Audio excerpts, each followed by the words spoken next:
الحمد لله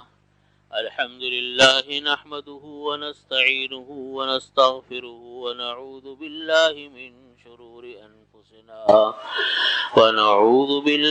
من شرور أنفسنا ومن سيئات أعمالنا من يهده الله فلا مضل له ومن يضلله فلا هادي له وأشهد أن لا إله إلا الله وحده لا شريك له وأشهد أن سيدنا وسندنا ومولانا محمدا عبده ورسوله. وقال الله تعالى: هو الذي بعث في الأميين رسولا منهم يتلو عليهم آياته ويزكيهم ويعلمهم الكتاب والحكمة وإن كانوا من قبل لفي ضلال مبين. صدق الله مولانا العظيم وصدق رسوله النبي الكريم ونحن على ذلك من الشاهدين والشاكرين والحمد لله رب العالمين. بزرگان محترم، برادران عزیز، سورہ جمعہ کی یہ میں نے آیات تلاوت کی. پچھلے جمعے بھی میں نے اسی آیت کی تشریح آپ کے سامنے عرض کی تھی.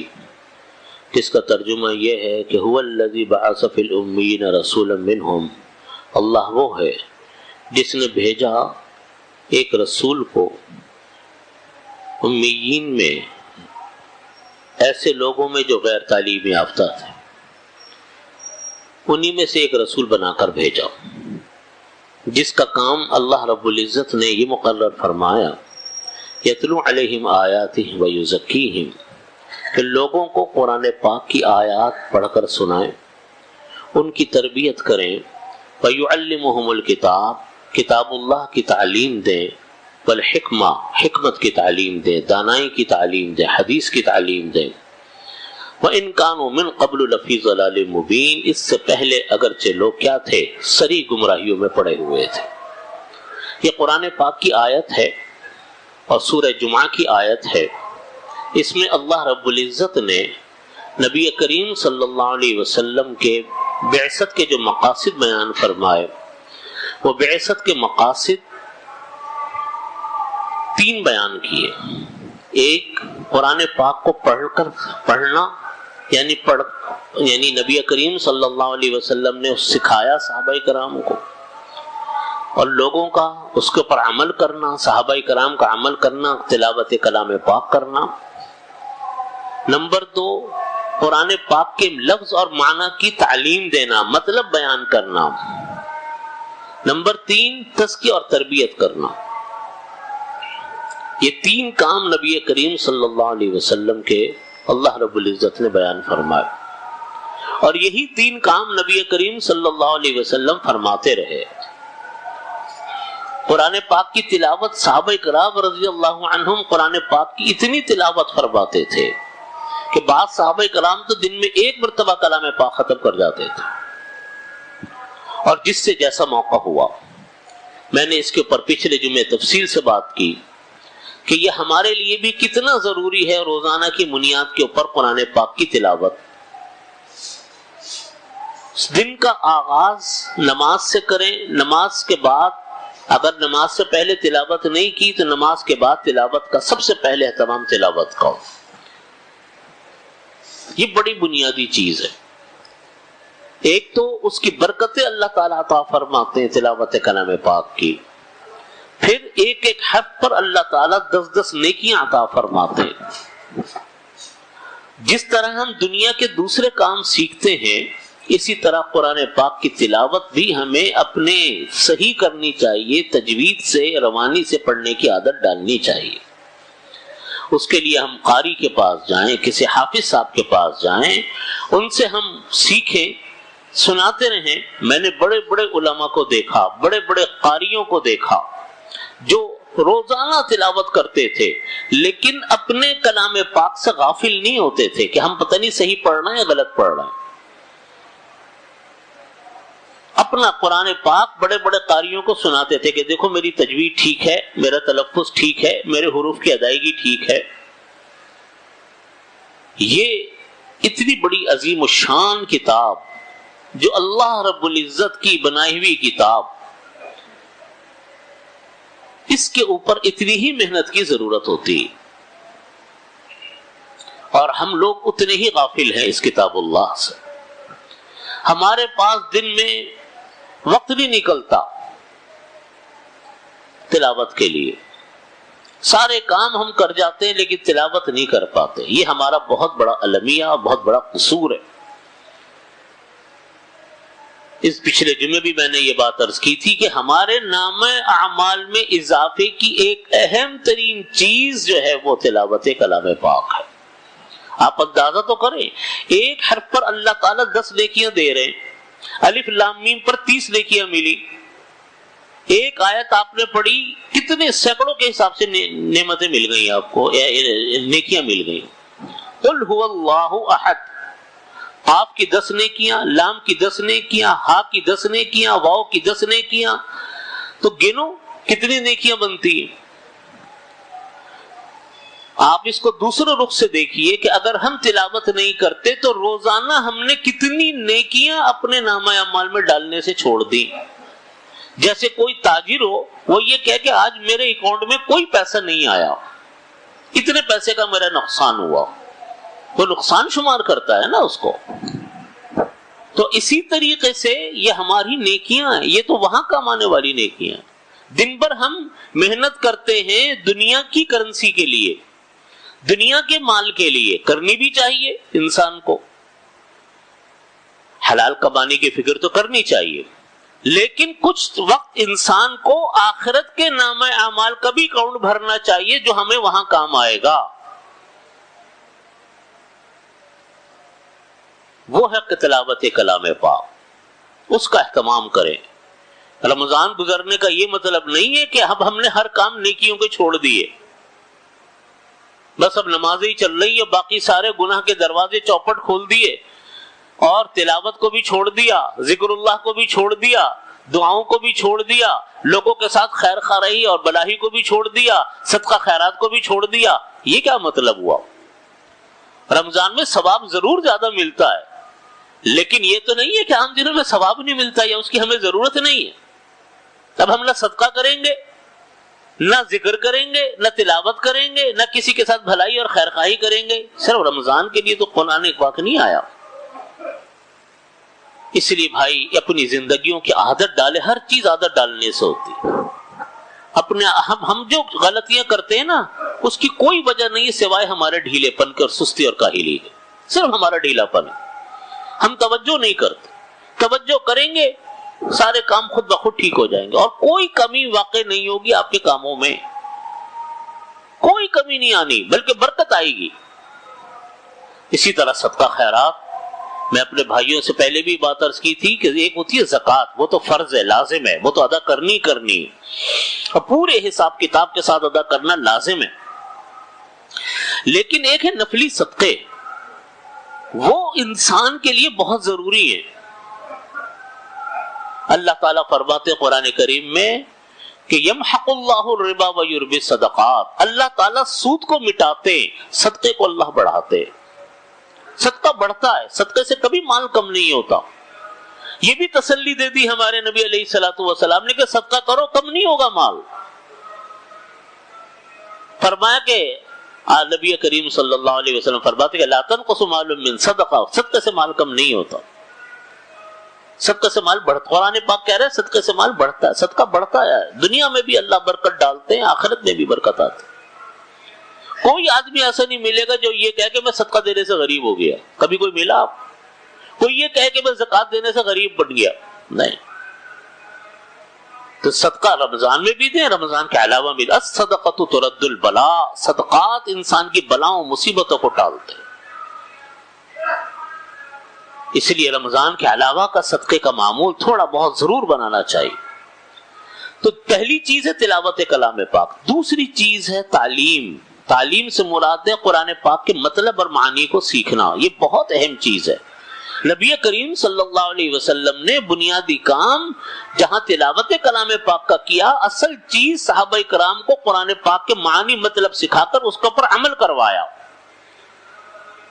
قرآن پاک اصل میں نازل ہوا ہی اسی لیے کہ اس کے اوپر عمل کر کے اپنی زندگیوں کو اس کے اوپر ڈھالا جائے۔ قرآن پاک میں اور نبی کریم صلی اللہ علیہ وسلم جو قرآن پاک کی تشریح فرماتے تھے وہ حکمت ہے۔ یعلمہم الکتاب والحکمہ، حکمت کی تشریح بہت ساری ہے، تفسیر بہت ساری کی گئی، جو سب سے زیادہ جامع معنی حدیث شریف، کہ آپ حکمت کی تعلیم دیتے تھے، حدیث شریف بیان کرتے تھے، یعنی قرآن پاک کی تشریح کرتے تھے، اس کی تفسیر بیان فرماتے تھے، جو حدیث ہوتی تھی وہ دانائی کی باتیں، وہ حکمت کی باتیں۔ ہم ساری دنیا کی کتابیں پڑھتے ہیں، روزانہ اخبارات پڑھتے ہیں، نہیں تو نیٹ کے اوپر خبریں پڑھتے ہیں، ہمیں دنیا بھر کی خبریں ہمارے پاس ہوتی ہیں کہ امریکہ میں یہ ہو گیا، ڈالر کے ساتھ یہ ہونے والا ہے، سونے کے ساتھ یہ ہونے والا ہے، اسٹاک مارکیٹ کے ساتھ یہ ہونے والا ہے، یوکرائن کی جنگ میں یہ ہو رہا ہے، امریکہ میں یہ ہو رہا ہے، لیکن نہیں پتا تو اپنے رب کی کتاب کا نہیں پتا کہ اس نے کیا کہا ہم سے۔ امریکہ کے کونے میں بیٹھا ہوا کوئی سینیٹر بھی کوئی بات کر رہا ہوگا نا تو یہاں لوگوں کو پتا ہوگا کہ سینیٹر نے کیا کہا، کسی نمائندے نے، اخباری نمائندے نے کیا بیان دیا، سب پتا ہوتا ہے، لیکن اگر ہمیں پتا نہیں ہے تو ہمیں یہ نہیں پتا کہ میرے رب نے ہم سے کیا کلام فرمایا۔ یہ کتنی ہماری محرومی کی بات ہے۔ قرآن پاک کے معنی کو سیکھنے کا مطلب ہے اس کے مطابق زندگی گزارنا، اس کے مطابق عمل کرنا احادیث کی روشنی میں۔ یہ سیکھنے والا کام ہے، یہ پڑھنے والا کام ہے۔ حضرت عمر فاروق رضی اللہ عنہ کے میں نے حالات میں پڑھا کہ حضرت عمر فاروق رضی اللہ عنہ نے جب سورہ بقرہ نبی علیہ الصلوۃ والسلام سے ختم کی تو 8 سال میں ختم کی، 8 سال میں سورہ بقرہ پڑھی، اور اتنے خوش ہوئے جب سورہ بقرہ ختم کی تو خوشی میں پورا ایک اونٹ ذبح کیا، دعوت کی لوگوں کی کہ آج میری سورہ بقرہ ختم ہو گئی۔ دیکھو یہ حضرات تو عربی دان تھے، ان کو تو قرآن پاک کا ترجمہ آتا تھا، عربی ان کی مادری زبان تھی، ان کو ترجمہ سیکھنا ان کے لیے مسئلہ نہیں تھا، لیکن وہ مطلب، وہ معانی سیکھے نبی علیہ الصلوۃ والسلام سے جو قرآن کریم کے تھے۔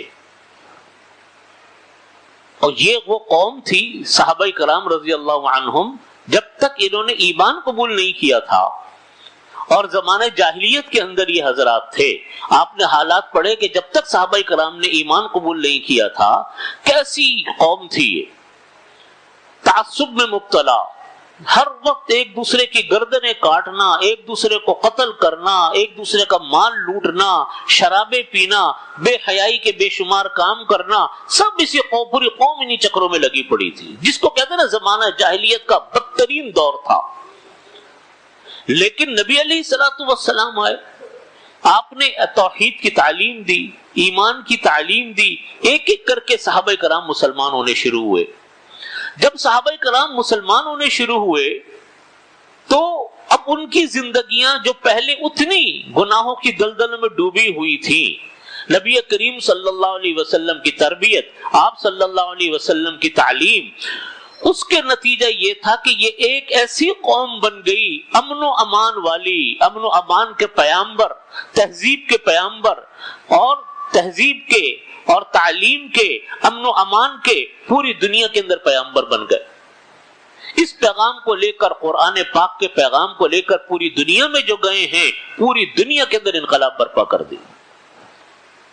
کہاں ایک دوسرے کی گردنیں کاٹنے والے، کہاں ایک دوسرے کا مال لوٹنے والے، اور کہاں وہ ایسے امن و امان والے، ایسے امن و امان والے کہ اللہ رب العزت نے حکم دیا، نبی کریم صلی اللہ علیہ وسلم نے حکم دیا کہ تم لوگوں کے ساتھ امن و امان، لوگوں کے ساتھ رحم کا معاملہ کرو۔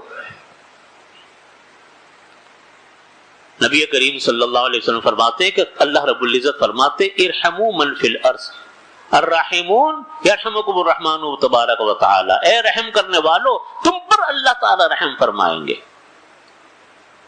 ارحموا من فی الارض یرحمکم من فی السماء، تم زمین والوں پر رحم کرو، آسمان والا تم پر رحم کرے گا، یہ فرمایا۔ غیر مسلموں کے ساتھ، اپنے ملک کے جو غیر مسلم ہیں، جن کے ساتھ مسلمان مسلمان حکومت ٹیکس لیتی تھی، جزیہ لیتی تھی، ان کے ساتھ رحم کا معاملہ، غیر مسلم ہے لیکن حکم ہے قرآن پاک کا، جو آپ کے ساتھ رہتا ہے، آپ کے ملک میں رہتا ہے، جس کو ذمہ بولتے ہیں، تم ان سے ٹیکس لیتے ہو، اب ان کی جان مال عزت آبرو کی حفاظت مسلمانوں کی ذمہ داری ہے۔ خیبر کے موقع پر جب مسلمانوں نے خیبر کو فتح کیا تو غیر مسلموں سے ٹیکس لیا جاتا تھا اور ان کی جان مال عزت کی حفاظت مسلمان کرتے تھے۔ کسی نے حضرت عمر فاروق رضی اللہ عنہ کو مشورہ دیا کہ آپ ان غیر مسلموں کہ یہ جو خیبر میں آپ نے فوج لگا رکھی ہے اس کو ہٹا کر دوسری جگہ پر لگاتے ہیں، کوئی مسئلہ درپیش تھا۔ حضرت عمر فاروق رضی اللہ عنہ نے فرمایا کہ میں لگا دوں گا، لیکن پہلے ان غیر مسلموں کے ٹیکس کو واپس کرو جو ہم نے ان کی جان مال عزت کی حفاظت کے لیے ٹیکس لیا تھا۔ اتنی مہذب قوم، اور واحد میرے آقا علیہ الصلوۃ والسلام ہیں جنہوں نے غیر مسلموں کی میدان جنگ میں بھی حقوق اور حقوق بیان فرمائے، اخلاقیات بیان فرمائی۔ ورنہ پہلے یہ تھا اور آج بھی یہی ہوتا ہے کہ غیر مسلموں کے ساتھ جب جنگ ہوتی ہے، دشمنوں سے جب جنگ ہوتی ہے تو عورتوں کو، بچوں کو اس طرح مارا جاتا ہے جیسے کہ سب دشمن ہیں۔ لیکن نبی کریم صلی اللہ علیہ وسلم کا فرمان تھا کہ جب جنگ ہو خبردار کسی عورت کے اوپر مت ہاتھ اٹھانا، کسی بچوں پر مت ہاتھ اٹھانا، کسی بوڑھے پر مت ہاتھ اٹھانا۔ ہاں البتہ اگر یہ لوگ جنگ میں حصہ لے رہے ہوں تو ٹھیک ہے، ان کے اوپر ہاتھ اٹھا سکتے ہو۔ ایک غزوے کے موقع پر آپ کو پتہ چلا کہ کسی کنویں کے اندر سے 2 لاشیں نکلی عورتوں کی، آپ سخت ناراض ہو گئے کہ عورت کے اوپر کس نے ہاتھ اٹھایا۔ یہ وہ اللہ کے نبی ہیں، یہ وہ قوم ہے جو عورت کی عزت ہی نہیں کرنا جانتی تھی اسلام لانے سے پہلے، لیکن جب نبی کریم صلی اللہ علیہ وسلم تشریف لائے، آپ نے تعلیم دی، پھر یہی صحابہ کرام دنیا بھر کے اندر امن کے پیغامبر بنے، تہذیب کے پیغامبر بنے، اور ان تمام خرافات کو، ان تمام ناجائز چیزوں کو ایسے ختم کیا معاشرے سے کہ دنیا نے وہ منظر دیکھا کہ ان سے زیادہ مہذب، ان سے زیادہ شائستہ، ان سے زیادہ تہذیب یافتہ کوئی قوم نہیں تھی۔ تہذیب اور شائستگی تو اخلاقیات انسان کو مذہب سکھاتا ہے، قرآن سکھاتا ہے۔ آج ہمارے ساتھ جو مسئلہ ہے وہ یہ ہے کہ ہمارے ہاں تعلیم تو بہت ہے، بڑی بڑی ڈگریاں ہیں، لیکن تہذیب، اخلاقیات سے آج ہماری یونیورسٹیاں خالی ہیں، تربیت سے ہمارے اسکول خالی ہیں۔ نتیجہ یہ کہ تعلیم یافتہ بھیڑیے تیار ہو رہے ہیں ہمارے یہاں، ڈگری ہولڈر بھیڑیے تیار ہو رہے ہیں ہمارے اداروں سے۔ وہ لوگ جن کے ہاتھوں میں ڈگریاں ہیں جب اپنے کاموں پر بیٹھتے ہیں تو سب سے بڑے کرپٹ بنتے ہیں، سب سے زیادہ بے رحم بنتے ہیں۔ میں پاکستان نہیں، دنیا بھر کی بات عرض کرتا ہوں۔ دنیا بھر میں قتل و غارت گری، لاکھوں انسان، ملینوں انسان جو ہے وہ قتل بے گناہ کیا گیا ماضی میں آپ کے سامنے۔ پھر دوائیوں کی صورت میں جیسی جیسی دوائیاں آپ کی آ رہی ہیں، ان دوائیوں کے اندر جو سائیڈ ایفیکٹس ہیں، آپ کو معلوم ہے کہ یہ کام کرنے والی بڑی بڑی کمپنیاں ہیں، بڑے بڑے ادارے، یہ سب تعلیم یافتہ لوگ ہیں، لیکن پیسے کمانے کے لیے ایسے اندھے ہو گئے، پیسے کمانے کے لیے ایسے بھیڑیے بن گئے کہ ان کو کسی انسان کے اوپر کوئی رحم نہیں آتا۔ کرپشن کو آپ دیکھ لو، قتل و غارت گری کو آپ دیکھ لو، دہشت گردی کو آپ دیکھ لو، آپ کسی انسان دوسرے انسان کے ساتھ جو ظلم کر رہا ہے اس کو دیکھ لو، سب تعلیم یافتہ انسان نظر آئیں گے آپ کو، سب اسکولوں یونیورسٹیوں کے پڑھے ہوئے نظر آئیں گے۔ وجہ بنیادی بات کیا ہے کہ ہم مذہب سے خالی، ہم اخلاقیات سے خالی، ہم تہذیب سے خالی، ہم تربیت سے خالی۔ نتیجہ یہ ہے کہ قرآن سے دور ہوئے، ہم نے قرآن کو چھوڑا، قرآن نے ہمیں چھوڑ دی۔ اللہ تعالیٰ نے فرمایا کہ ٹھیک ہے، اگر تمہیں وہی تعلیم پسند ہے، ہماری تعلیم تمہیں دل کو نہیں لگتی، تو چلو بھگتو ان لوگوں کو، جاؤ بھگتو ان انسانوں کو۔ سب تعلیم یافتہ ہیں، سب ڈگری ہولڈر ہیں، لیکن بھیڑی ہیں، جانور ہیں۔ آپ عدالت ہے آپ کے برابر میں، آپ جا کر دیکھو عدالتوں کو کیا حال ہے آپ کا، آپ کو انصاف ملتا ہے عدالت سے؟ آپ ان وکلاء کے اوپر اعتماد کر سکتے ہو؟ آپ ان ججز پر اعتماد کر سکتے ہو؟ برابر میں آپ کے سرکاری ادارے ہیں، آپ کیا ان پر اعتماد کر سکتے ہو؟ کوئی مسئلہ آپ کا حل ہوتا ہے کیا؟ سارے جاہل ہیں، سارے غیر تعلیم یافتہ ہیں، سب ڈگری ہولڈر ہیں، لیکن انسانوں کے لیے ظلم ہی ظلم ہے۔ اور خود ہم اپنی زندگی میں اگر دیکھیں، قطع نظر سرکاری غیر سرکاری سے. ہم خود کیا کر رہے ہیں؟ ہم جب اپنی زندگی میں آتے ہیں تو جھوٹ بولنے سے ہم باز نہیں آتے. اپنے 2 پیسے کا فائدہ ہو اس کے لیے ہم عام آدمی کو اتنا نقصان پہنچا دیتے کوئی حد و انتہا نہیں ہے. ایک بھائی کو موقع ملتا ہے وہ اپنی بہن کی جائیداد کو نہیں چھوڑتا, بہن کو موقع ملتا ہے وہ اپنی بھائی کی جائیداد کو ہڑپ کر جاتی ہے. ماں باپ بیٹے, کتنے میرے سامنے مثالیں ہیں کہ باپ بیٹے ایک دوسرے کے دست و گریبان ہیں, عدالتوں میں ایک دوسرے کے سامنے کٹہروں میں کھڑے ہوئے, مال کے خاطر, دولت کے خاطر. کہاں گئی تہذیب, کہاں گئی تعلیم, کہاں گیا باپ کا ادب و احترام؟ دولت کے آگے سب ختم. یاد رکھیے, میں یہ حقیقت یہ بات عرض کرتا ہوں, یہ سارا قصور ہمارا دین کی تعلیم سے دوری ہے. تربیت اخلاق ہمیشہ مذہب سکھاتا ہے. دنیا کے دوسرے علوم یہ وہ ناجائز نہیں ہے, ضرور سیکھنے چاہیے. سائنس سیکھنی چاہیے, اکنامکس سیکھنی چاہیے, میتھمیٹکس پڑھنی چاہیے, فزکس پڑھنی چاہیے, سارے علوم پڑھنے چاہیے, ہمیں سب کی ضرورت ہے. لیکن اس کے ساتھ ساتھ ہمیں قرآن پاک کی تعلیم, قرآن پاک کا اخلاق, قرآن پاک کے مطالب وہ بھی ہمیں اسی طرح سیکھنے ضروری ہیں. اس کے بغیر کوئی انسان نہیں بنے گا. آپ کے سامنے دنیا کی مثال ہے, آپ کے سامنے دنیا کی مثال. اور بڑے بڑے جرائم بڑے بڑے تعلیم یافتہ لوگ ہی کر رہے ہیں. غیر تعلیم یافتہ لوگ بہت چھوٹا جرم کرتے ہیں, بڑا جرم ہمیشہ بڑا تعلیم یافتہ ہی کر رہا ہوتا. اس لیے بھائی قرآن پاک کو اپنے گھر میں رکھیں, اللہ تعالیٰ اس کی برکت دل میں نصیب فرمائیں گے. اس کا ترجمہ سیکھیں, اس کا مطلب سیکھیں. کوئی مطلب سمجھ میں نہیں آتا کسی عالم سے پوچھیں. آپ تھوڑا سا وقت لگائیں گے, آپ کو دیکھیے گا آپ کو کتنی آپ کے علم میں اضافہ ہوگا. میں اس کے لیے 2 باتیں عرض کرتا ہوں, 3 باتیں عرض کرتا ہوں. 3 نمبر 1, قرآن پاک کا ترجمہ اپنے گھر میں رکھیں اور خود اس کے لیے وقت نکالیں. اور اس کے لیے میں نام بتاتا ہوں. آسان ترجمہ قرآن کریم حضرت مفتی تقی عثمانی صاحب دامت برکاتہم کا بڑا سلیس اردو کے اندر ترجمہ ہے, وہ اپنے گھر میں رکھیں اور روزانہ اس کو پڑھیں. جتنی تلاوت کی اتنا تھوڑا سا ترجمہ پڑھ لیے.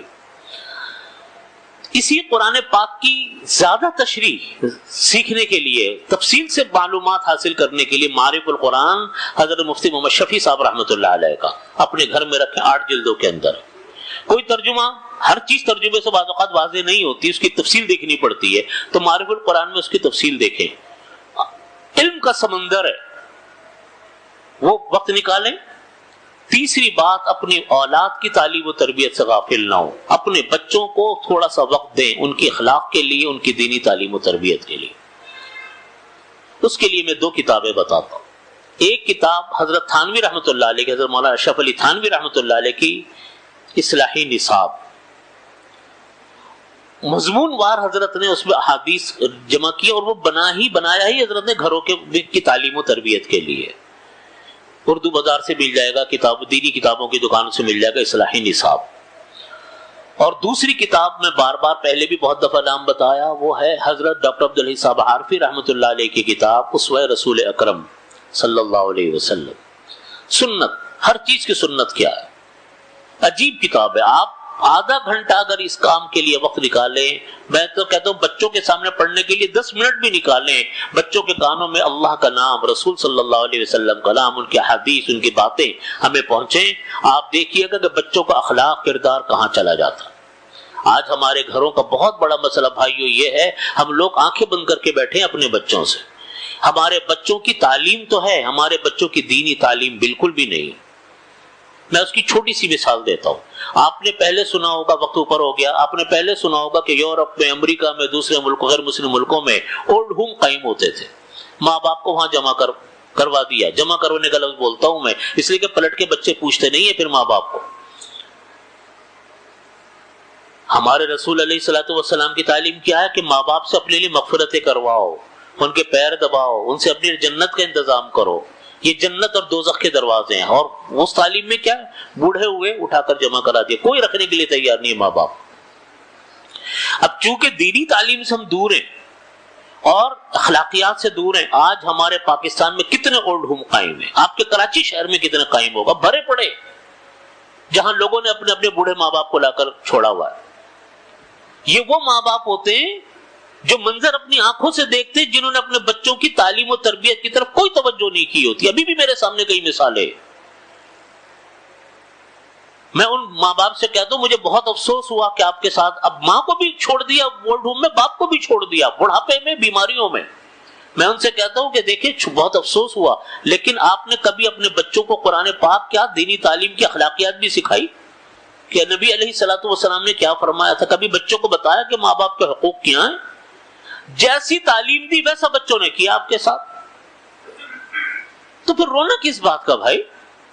جو کھیتی بو گے، جو فصل بو گے وہ فصل کاٹو گے، مٹی بو گے مٹی نکلے گی، سونا بو گے سونا نکلے گا.